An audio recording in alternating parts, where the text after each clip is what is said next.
All right, up next we have the John Morse room. Now, Mrs. Borden was last seen alive by two people, the maid, Bridget, and her stepdaughter, the infamous Lizzie Borden, who said she was just casually ironing handkerchiefs down the stairs. Now, we also have Mr. Borden and we have Uncle John, who were both out of town at the time.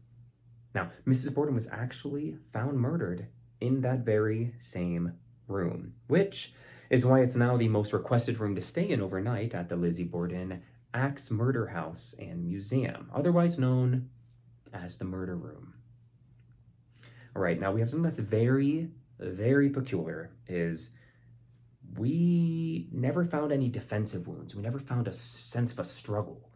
We didn't know if she was kneeling, if she was standing, if she was attacked from behind or in the front, but we do know this about Mrs. Borden's death.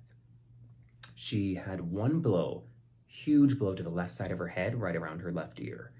She had another one back between her shoulder blades. That goes in about 4 inches deep.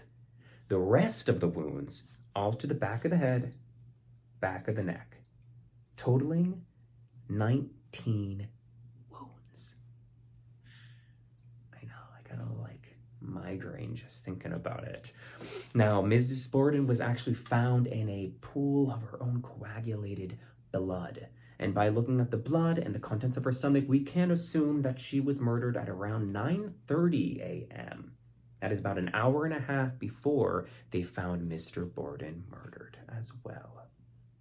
Now, I don't know if you noticed in the dining room, there is a picture right up on the wall, and inside that picture, which is Mrs. Borden face down in a pool of her own blood, there is a mirror, and in that mirror you can actually see the camera that took that photo. And the fun fact here, is that that is actually the first crime scene photo ever taken in the United States. On to the next. Follow.